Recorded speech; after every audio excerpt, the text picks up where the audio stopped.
সিরাত সম্মেলন। বিশ্বনবী রাহমাতুল আলামিন সৈয়দুল মুরসালিন হযরত মুহাম্মদ সাল্লাল্লাহু আলাইহি ওয়াসাল্লামের জীবন আদর্শ উসওয়াতুন হাসানা, এটা যদি আমরা অনুসরণ করি,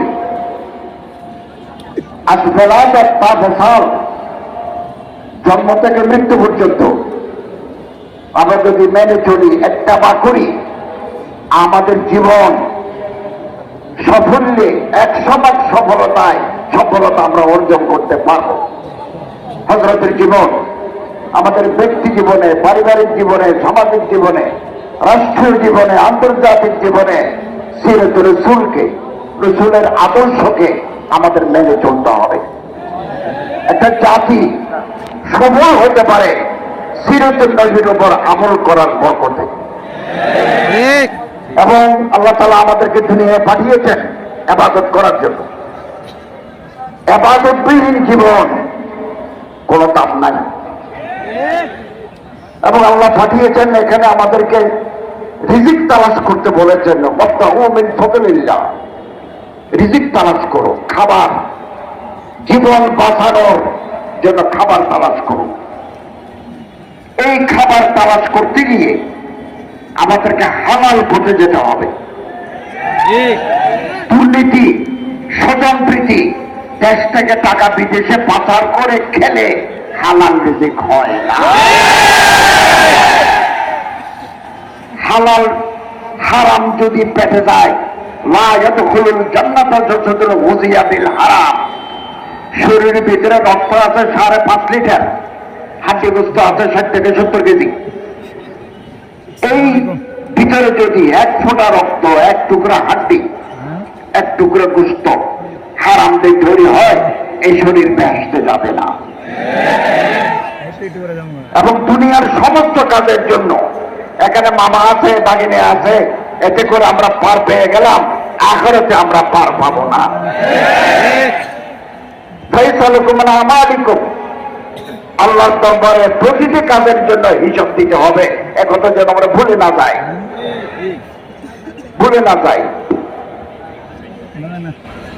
সুদ খাই, ঘুষ খাই, দুর্নীতি করি, চাঁদাবাজি করি, টেন্ডারবাজি করি, টাকা রোজগার করলাম, এই টাকা দিয়ে হজে গেলাম, এই হজ আল্লাহর দরবারে কবুল নাই। লোকে দেখবে হাজি সাহেব আল্লাহর দরবারে হাজি নাই। কনজুল উম্মাহ একটা হাদিসের কিতাব। কোন মানুষ যদি হারাম টাকা দিয়ে হজ করে, মক্কা শরীফে যাইতে বলে লাব্বাইক আল্লাহুম্মা লাব্বাইক লা শারীকা লাকা লাব্বাইক ইন্নাল হামদা ওয়ান নি'মাতা লাকা ওয়াল মুলক লা শারীকা লাক। হাজিরা দেয় ক্বালা মালাকুল ফিস সামা, আসমানে যত ফেরেশতা আছে একসাথে ডাক মারে লা লাব্বাইক লা সাদাইক। তোমার হাজিরা কবুল নাই, তোমার জন্য কোনো সুসংবাদ নাই। হজ্জুকা মারদুদুন আলাইক, আল্লাহ তোমার হজ তোমারে ফেরত দিয়েছেন। যে সমস্ত দুর্নীতিবাজ, লুটেরা, পাচারকারী জীবনের এক সময় এহরাম পরে হজ করতে যায়, আল্লাহর দরবারে তাদের হজ ফেরত আসবে, কবুল হবে না। এই জন্য আমাদের চেষ্টা চালাতে হবে যে যেখানে আছি হালাল রিজিক, বৈধ পন্থায় অর্জন। আলেম ওলামা মাশায়েখ সারা জীবন একথা মানুষকে বলে আসছেন। সিরাতের আদর্শ ওলামায়ে কেরাম সারা জীবন প্রচার করে আসছেন। আলেমদের সাথে সামাজিক সম্পৃক্ততা সবচেয়ে বেশি। আমরা হাদিসের দরসে আছেন, কোরআনের দরসে আছেন, ইমামের মসনদে আছেন, খানা কাটে ওনারা দোষকে নবসের কাজ করছেন। যখনই কোনো দুর্যোগ, কোন দুর্বিপাক আসে, ওনারা জনগণের সেবার জন্য ঝাঁপিয়ে পড়ে। কোভিড-19, করোনাকালীন এই মসজিদের ইমাম সাহেবরা, মুহাদ্দিসিনরা, ছাত্ররা এই লাশ দাফনের ক্ষেত্রে ওনারা সবচেয়ে বড় ভূমিকা রেখেছেন।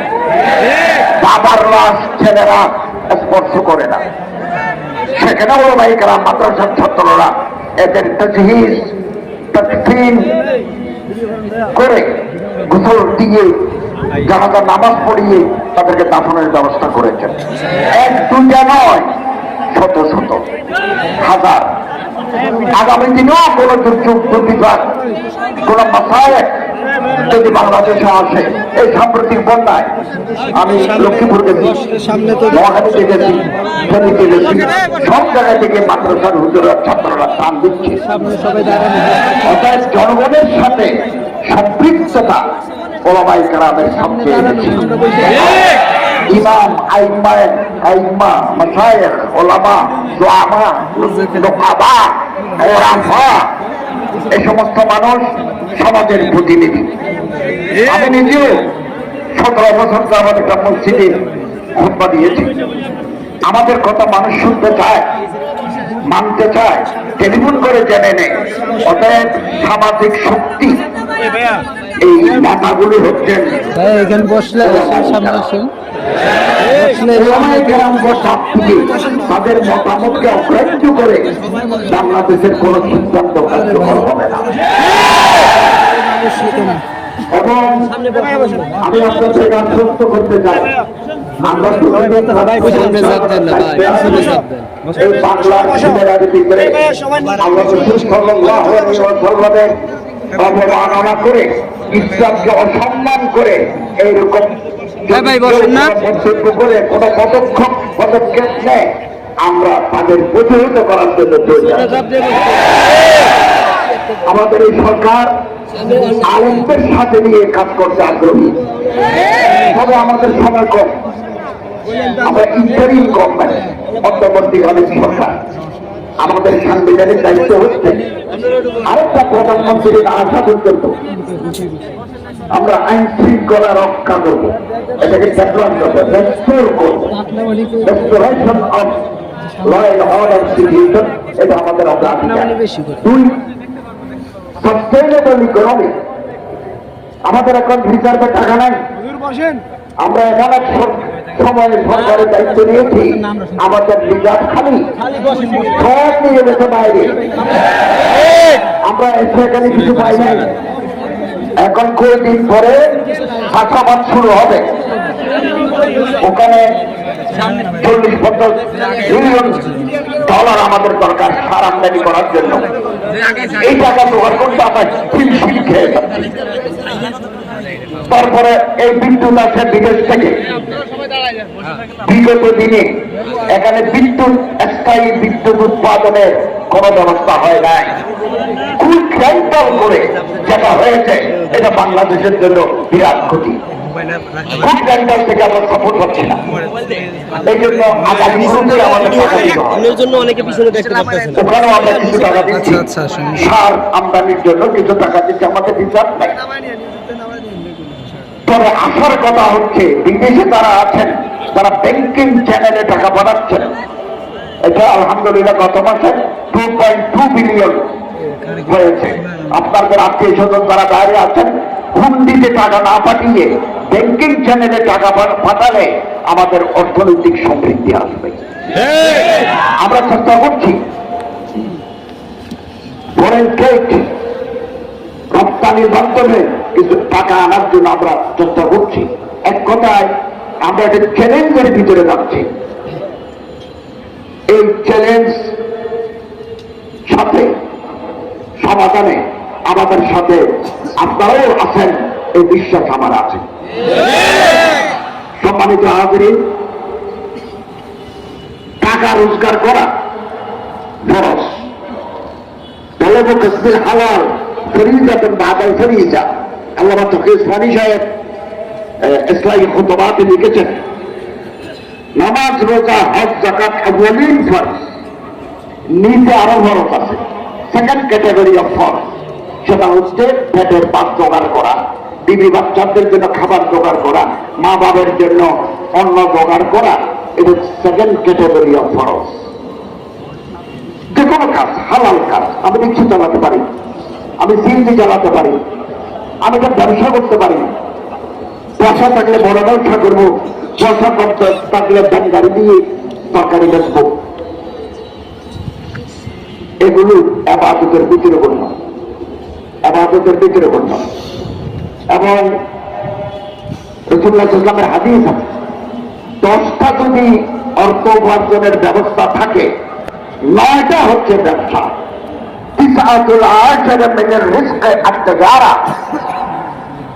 রিজিক আসার 10টা ভোগের মধ্যে 9টা হচ্ছে বিজনেস।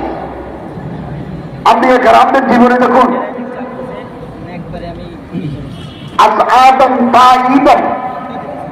আদম আলাইহিস সালাম থেকে হযরত মুহাম্মদ সাল্লাল্লাহু আলাইহি ওয়াসাল্লাম পর্যন্ত আপনি তাদের জীবনে পড়ে দেখুন, তারা কিভাবে বাদ খেতেন, বিবি বাচ্চা কিভাবে চালাতেন, দেখুন তারা কি করে। আদম আলাইহিস সালাম কৃষক, ইব্রাহিম আলাইহিস সালাম ব্যবসায়ী, ইদ্রিস আলাইহিস সালাম ব্যবসায়ী, দাউদ আলাইহিস সালাম ব্যবসায়ী।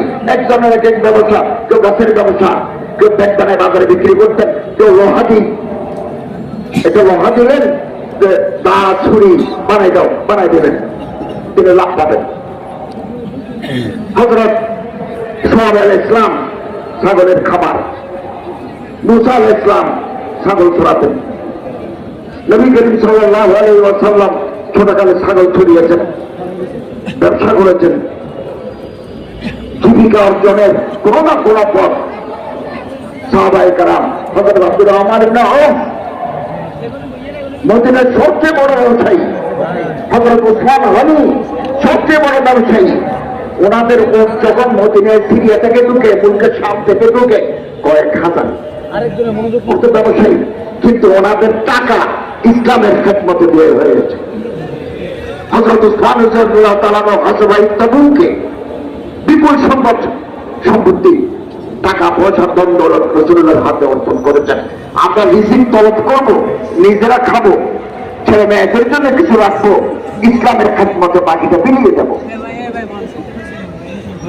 হযরত রাসূল করিম সাল্লাল্লাহু আলাইহি ওয়াসাল্লাম হযরত উসমান রাদিয়াল্লাহু তাআলা যখন বেশি করে দিলেন, মা তারা উসমান বাদাল ইয়ৌম, আজকের পরে উসমানের কোনো ভয় নাই, এভাবে তারা দান করেছেন ইসলাম।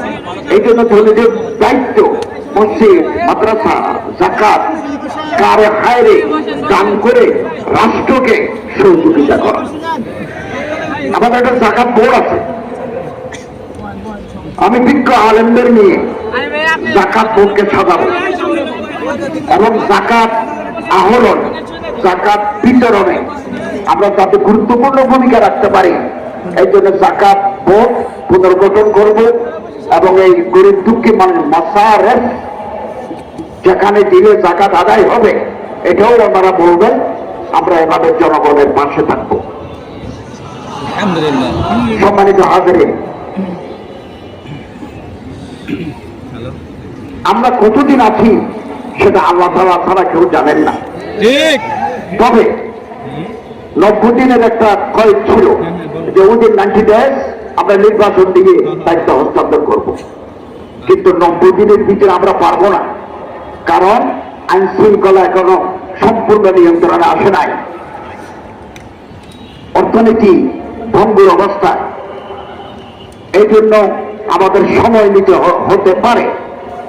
আমরা সেই আইন একটা অধ্যাদেশের মাধ্যমে পরিবর্তন করেছি।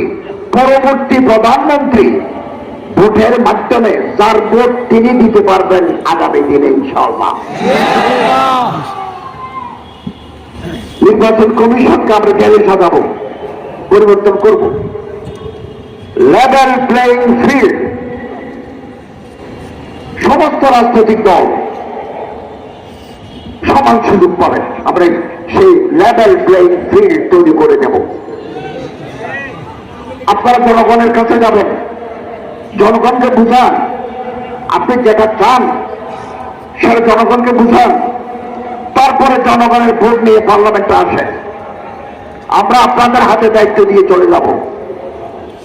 আমরা অন্তর্বর্তীকালীন সরকার সব কাজ আমরা করতে পারবো না, বিতর্ক তৈরি হয় এমন কোন জায়গায় হাত দেব না। এবার আপনারা জনগণের ম্যান্ডেট নিয়ে আসেন, এবার আপনারা সরকার গঠন করেন। আপনারা যা চান তা করতে পারবেন, but you have mandated by the people. You have taken mandate from the people. আপনার জনগণের কাছ থেকে রাষ্ট্র পরিবর্তন করার দায়িত্ব নিয়েছেন, আপনারা করতে পারেন। আমরা কিন্তু পলিটিক্যাল ইলেক্টেড নয়, আমরা একটা অন্তর্বর্তীকালীন সরকার, একটা বিপ্লবের মাধ্যমে ছাত্র জনতার আন্দোলনের ফলশ্রুতিতে এই সরকার আসছে, আমরা দায়িত্ব নিয়েছি এবং দীর্ঘদিনের ঝঞ্ঝাল এগুলো পরিষ্কার করতে আমাদের সময় লাগবে এবং যে আগামী দিনে সরকার আসবে সেই সরকার হচ্ছে বেশি গুরুত্বপূর্ণ।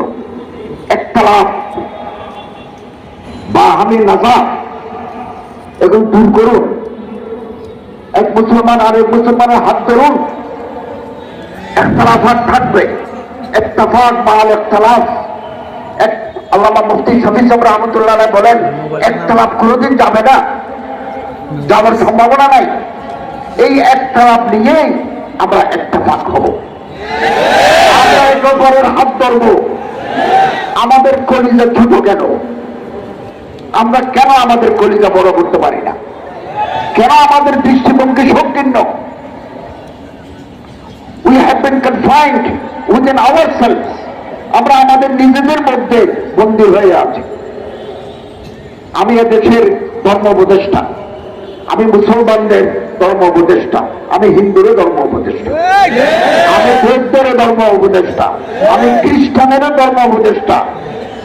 চট্টগ্রামের পাহাড়ে, ময়মনসিংহের পাহাড়ে যারা থাকে তারা কোনো না কোনো ধর্ম মানে। এই বড় হচ্ছে 5টা ধর্ম বাদ দিয়ে আরো অন্য ধর্ম মানে, আদিয়ান বাদ দিয়ে অন্য ধর্ম মানে। আমি তাদেরও প্রতিনিধি। আমার মন্ত্রণালয়ে হিন্দু কল্যাণ ট্রাস্ট আছে, বৌদ্ধ কল্যাণ ট্রাস্ট আছে, খ্রিস্টান কল্যাণ ট্রাস্ট আছে, ওখানে টাকা আছে, এগুলো বিতরণ করতে হয়। তাদের উপাসনালয় আমাকে ভিজিট করতে হয়।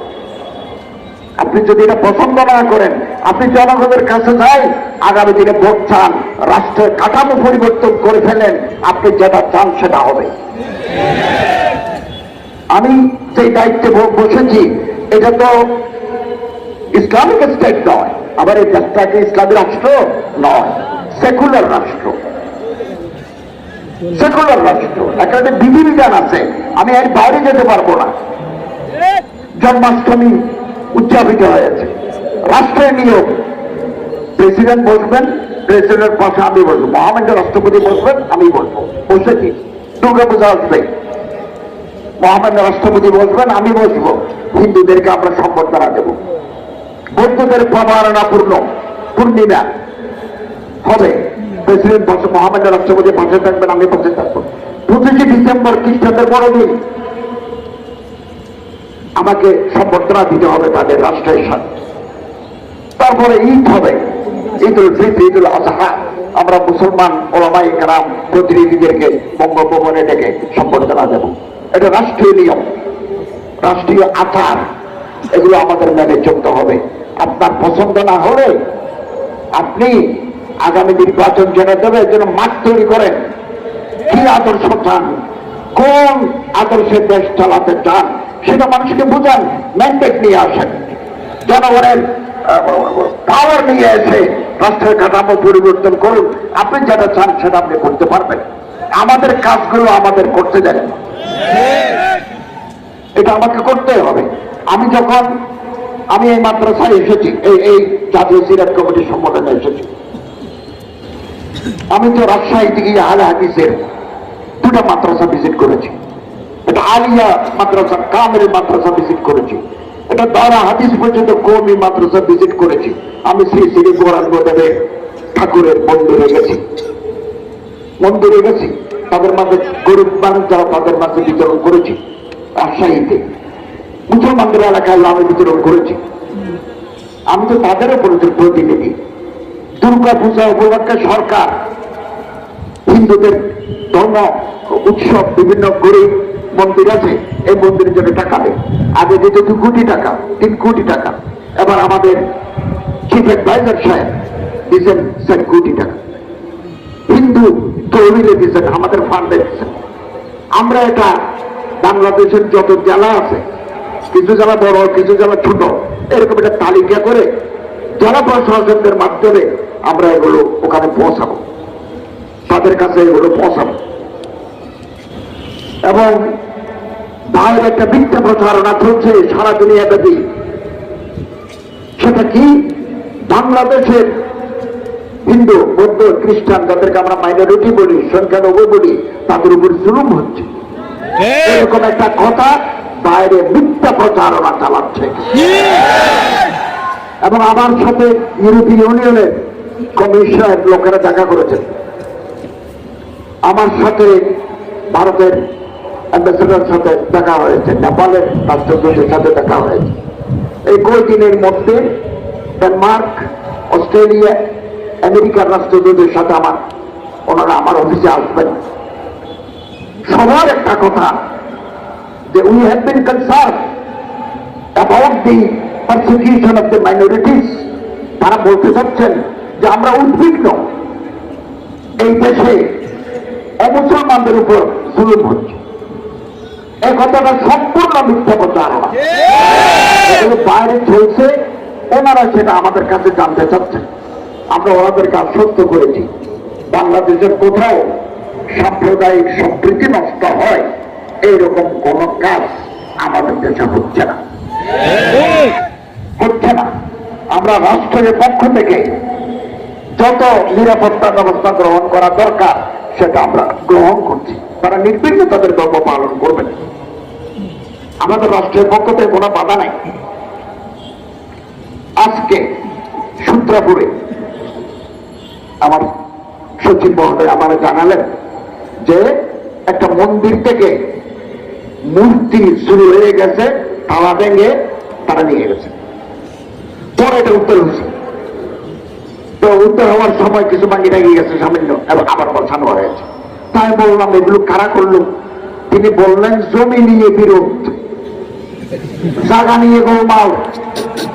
এই জায়গা নিয়ে গোলমাল হবে, কালকে পত্রিকায় উঠবে সূত্রপুরের মূর্তি ভাঙি ফেলছে। এটা তো জায়গার গোলমাল, দায়ভারটা আছে আমাদের উপরে। এই জন্য আগামী 15 তারিখ হিন্দু ধর্মের লোকদের সাথে আমরা বসবো। আপনারা জায়গা জমিনের বিরোধ মিটিয়ে ফেলুন। জায়গা জমিনের বিরোধ করে হিন্দুদের মধ্যে মামলা, হিন্দু মুসলমানের মধ্যে মামলা, এই সুযোগে একে অপরের মূর্তি দখল করতে চায়, মন্দির দখল করতে চায়, দায়ভারটা আসে আমাদের উপরে।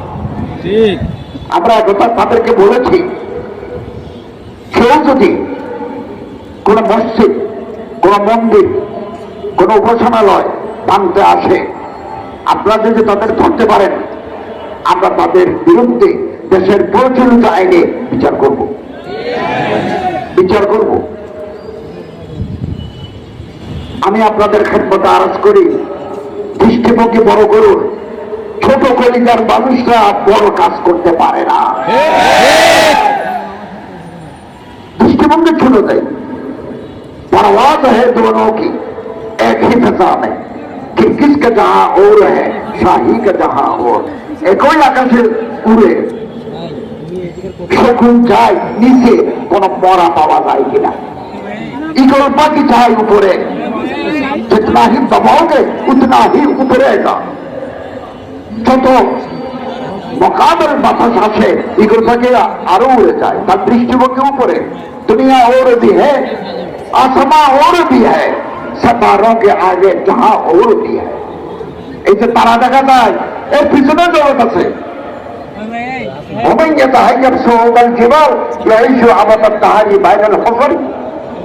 আমি তো আশা করি আগামী দিনে আপনারা এই দেশের প্রেসিডেন্ট হবেন, প্রধানমন্ত্রী হবেন, রাষ্ট্রপতি হবেন। সে যোগ্যতা আপনি অর্জন করুন। জনগণের সাথে আপনার সম্পৃক্ততা বাড়ুক। আমাকে, আমার মতো আলেমকে মানুষ দাওয়াত দেয়, টাকা দেয়, ভাত খাওয়ায়, হাদিয়া দেয়, পানি ভরা দেয়, ভোট দেয় না। আপনি বাংলাদেশের 52 বছরের ইতিহাস খুঁজে দেখেন, কিছু তো নির্বাচন হয় নাই, কিছু নির্বাচন তো হয়েছে। ওখানে ইসলামপন্থী যারা আছেন, ওলামায়ে কেরামের প্রতিনিধি যারা করে, তারা কত পার্সেন্ট ভোট পেয়েছেন? আপনি হিসাব আছে তো? হিসাব দেখেন না, কেন নাই? আত্মসমালোচনা করুন, এহতেসাব করুন, কেন নাই? কেন মানুষ এটাকে ভোট দেয়, আমারে দেয় না কেন? আমারে কেন দেয় না? এই দেশের বিভিন্ন জায়গায় পাহাড়ি অঞ্চলে বিশেষ করে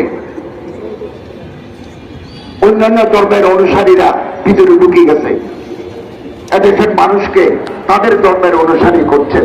আমরা কোথায়? আমরা তো 1 লাখ টাকা না দিলে, 50 লাখ টাকা না দিলে আমরা ওয়াজ করতে যাই না। সাত সমুদ্র 13 নদীর পার থেকে ওনারা এসে আমাদের পাহাড়ের ভিতরে ঢুকি মশার কামড় খেয়ে তারা তাদের ধর্ম প্রচার করছেন। তো আমরা ব্রিজের এপারে থাকি, টাকা নিয়ে আসো, না হলে ওই পারে যাবো না। এই যদি ওয়াইজিনদের ও আমাদের এই মানসিকতা হয়, এদেশে ইসলামের বার্তারি আমরা কিভাবে করব? আমাদেরকে যারা দাওয়াত তাবলীগের ময়দানে আছে, আমাদের নিঃস্বার্থপরতা থাকতে হবে। টাকা আমাদের পকেটে আসবে। আমি একদিন একটা অনুষ্ঠানে ওনারা আমাকে বললেন, আপনি হেলিকপ্টার দিচ্ছে, হেলিকপ্টার আসে না। আমি বললো, হেলিকপ্টার আমি আসবো না, আমি তো গাড়িতে করে যেতে পারি, আসবো না। আমরা সিদ্ধান্ত নিয়েছি, আমরা তার উপদেষ্টা, প্রধান উপদেষ্টা থেকে আমি পর্যন্ত আমরা রাষ্ট্রকে হিসাব দিচ্ছি আমাদের সম্পত্তি কত আছে। দেওয়া শুরু হয়ে গেছে, আমিও দেব। আমার কিছু জমিনের রেকর্ড লাগবে, এই জন্য আমারটা একটু দেরি হচ্ছে। আমরা যেদিন বিদায় নেব, 1 পয়সা আমাদের পাঠবে না। রাষ্ট্রকে লুটে ফুটে খাওয়া, এটা কোন দেশপ্রেমিক মানুষের কাজ হতে পারে না। আমরা এটাই দৃষ্টান্ত স্থাপন করতে চাই যে আমরা রাষ্ট্রের টাকা চুরি করব না, দুর্নীতি করব না। দুর্নীতিবাজ কর্মকর্তা যদি আমাদের মন্ত্রণালয়ে থাকে, আমরা তাদেরকে চিহ্নিত করে তাদেরকে সাইড করে দেব। বিগত দিনগুলোতে কলেজে Islamic studies Darasatul Islamia permission দেয় নাই, পলিটিক্যাল সায়েন্স পারমিশন পেয়েছে, ইকোনমিক্স পারমিশন পেয়েছে, জিওগ্রাফি পারমিশন পেয়েছে, জেনারেল হিস্ট্রি পারমিশন পেয়েছে, ইসলাম হিস্ট্রি অনেক কেটে দিয়েছে। বদলাই ফেলবো, সব বদলাই ফেলবো ইনশাআল্লাহ। আগামী দিনে ইসলামিয়া দারাসাতুল ইসলামিয়া বিশ্ববিদ্যালয়ে যাদের ডিগ্রি আছে, তারা কলেজে এই সাবজেক্টের উপর পড়াশোনা করতে পারবে। ঢাকা বিশ্ববিদ্যালয়ে মাদ্রাসার ব্যাকগ্রাউন্ড দেখলে তাদেরকে ভালো সাবজেক্ট দেওয়া হতো না, অথচ ভর্তি পরীক্ষা তারা 1 নম্বর। বারবার এই গ্রুপ ওই গ্রুপ গ্রুপে মাদ্রাসার ছাত্ররা ফার্স্ট, তাদেরকে ঢুকতে দিচ্ছে না। এমনকি একজন প্রফেসর প্রকাশ্যে বলেছেন, আমরা ঢাকা বিশ্ববিদ্যালয়কে মাদ্রাসা করব। আমি তো বলি, ঢাকা বিশ্ববিদ্যালয়কে মাদ্রাসা করলে অসুবিধা নেই। মাদ্রাসার ছাত্ররা যদি মেধা নিয়ে সমস্ত যোগ্যতা ফুলফিল করে ঢাকা, চট্টগ্রাম, রাজশাহী, জাহাঙ্গীরনগরে যদি ফার্স্ট হয়, অসুবিধা কি? তারা তো আমাদের দেশের ছাত্র। এরকম কিছু মানসিকতার লোক এখনো আছে, আগেও ছিল। আমরা এদের জায়গায় নতুন লোক দিতে চাই, যারা ইসলাম বান্ধব, যারা ইসলামের মধ্যে মহব্বত রাখে, এরকম মানুষ দিতে চাই।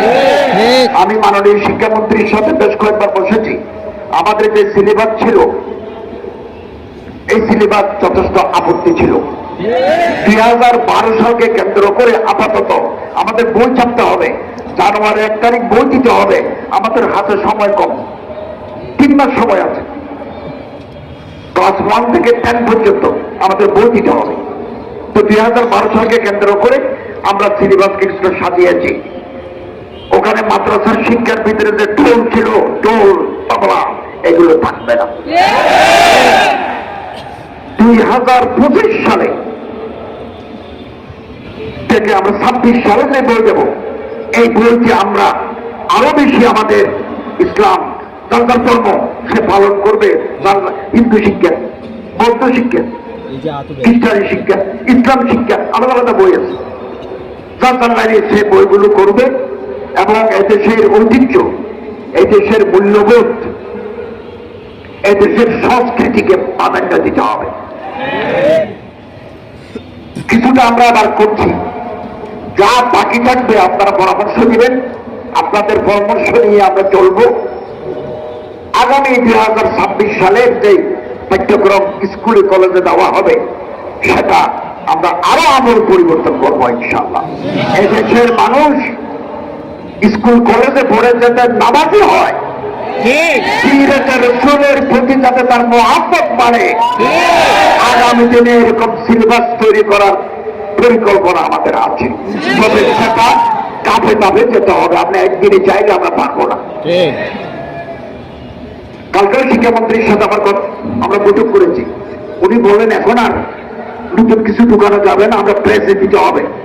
তো এটা অন্তর্বর্তীকালীন সরকারের মতো একটা সিলেবাস হবে, অন্তর্বর্তীকালীন সিলেবাস। কিছু প্রস্তুতি থাকবে, মিছিল করার দরকার নাই, ফেসবুকে লেখার দরকার নাই, আপনারা আমাদেরকে বলবেন, আমরা এটা গ্রহণ করব। আমাদের কাছে কেউ কোনো অভিযোগ করলে আমরা এগুলো রেকর্ড রাখি, বিবেচনা করি।